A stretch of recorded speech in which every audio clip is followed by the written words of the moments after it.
بسم اللہ الرحمن الرحیم۔ رسول اللہ صلی اللہ علیہ وسلم کے حیات طیبہ کا ایک اہم ترین واقعہ وہ ہے جسے واقعہ معراج کہا جاتا ہے۔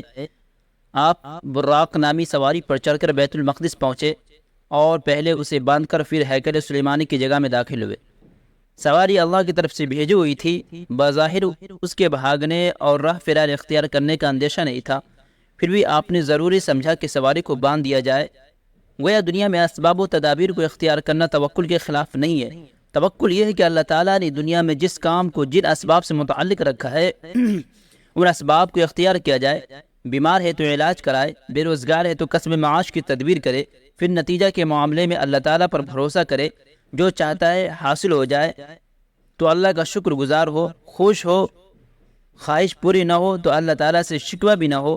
ایک صاحب نے رسول اللہ صلی اللہ علیہ وسلم سے دریافت کیا کہ میں سواری باندھوں پھر اللہ پر بھروسہ کروں یا سواری کو نہ باندھوں اور اللہ پر بھروسہ کروں؟ آپ صلی اللہ علیہ وسلم نے فرمایا، سواری کو باندھو پھر اللہ پر بھروسہ کرو۔ ہیکل سلیمانی میں داخل ہوئے تو آپ صلی اللہ علیہ وسلم نے تمام پیغمبروں کو وہاں موجود پایا۔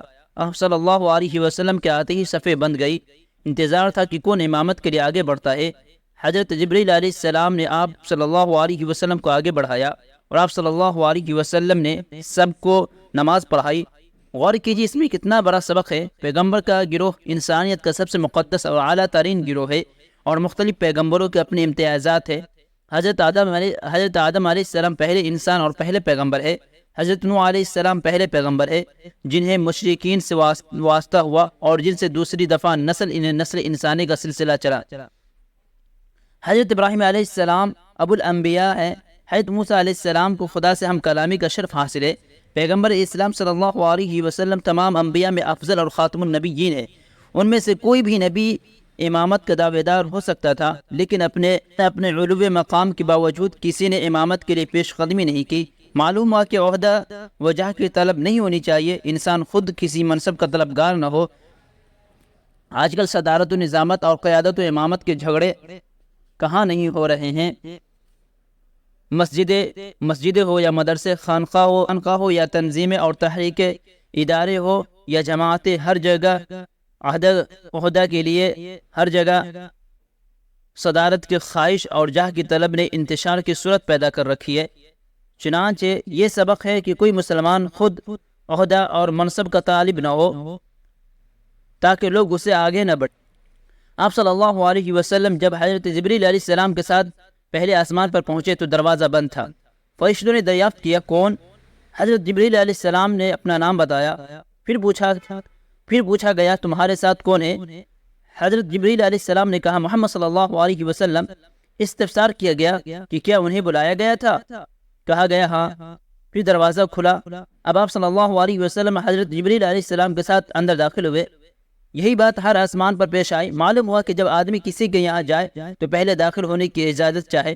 بلا اجازت کسی کے گھر میں داخل ہونا جائز نہیں۔ جب آنے والے کی بابت پوچھا جائے تو یہ نہ کہے کہ میں ہوں تو ہر شخص ہے، بلکہ صاف طریقے پر اپنا نام بتائے۔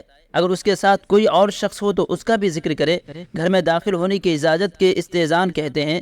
یہ اخلاقی نقطۂ نظر سے نہایت ضروری چیز ہے۔ ہر انسان اپنی نجی زندگی کا تحفظ چاہتا ہے اور یہ اس کا حق ہے۔ بلا اجازت دوسرے کے گھر میں داخل ہونا اس کی نجی زندگی میں دخل دینا ہے۔ اس سے آدمی کو خلل واقع ہوتا ہے۔ انسان خواہ کتنا بھی پارسا ہو لیکن بعض اوقات وہ بے تکلفی اور آزادی چاہتا ہے۔ اس لیے قرآن و حدیث میں اجازت لینے کی بڑی تاکید آئی ہے اور اس کے آداب و احکام پر بھی روشنی ڈالی گئی ہے۔ پہلے آسمان پر آپ صلی اللہ علیہ وسلم کی ملاقات انسانیت کے جد امجد حضرت آدم علیہ السلام سے ہوئی۔ آپ صلی اللہ علیہ وسلم نے ان کو سلام کیا۔ حضرت آدم علیہ السلام نے آپ کا خیر مقدم فرمایا اور کہا فرزند صالح اور نبی صالح کی خوش آمدید، مرحبا بالنبی الصالح والابن الصالح۔ اسی طرح مختلف آسمانوں پر مختلف پیغمبروں سے آپ صلی اللہ علیہ وسلم کی ملاقات ہوتی رہی۔ آپ صلی اللہ علیہ وسلم سلام کرتے رہے اور انبیاء کرام سلام کا جواب بھی دیتے اور مناسب حال خیر مقدمی کلمات بھی ارشاد فرماتے۔ وہ انسان جب بھی کسی کے پاس جائے تو پہلے سلام کرے۔ آنے والے کو سلام کرنے میں پہل کرنی چاہیے، خواہ وہ بڑا ہو یا چھوٹا اور زیادہ معزز ہو یا کم، اس میں اپنی انا کو جگہ نہ دے۔ پھر جسے سلام کیا جائے اس پر بھی سلام کا جواب دینا واجب ہے۔ کوئی شخص آئے تو گرم جوشی سے اس کا خیر مقدم کیا جائے، بے رغبتی اور بے نیازی کا اندازہ نہ ہو، بلکہ خوشی و مسرت کا اظہار ہو۔ یہ میزبانی کے آداب میں سے ہے اور آنے والے مہمان کا حق ہے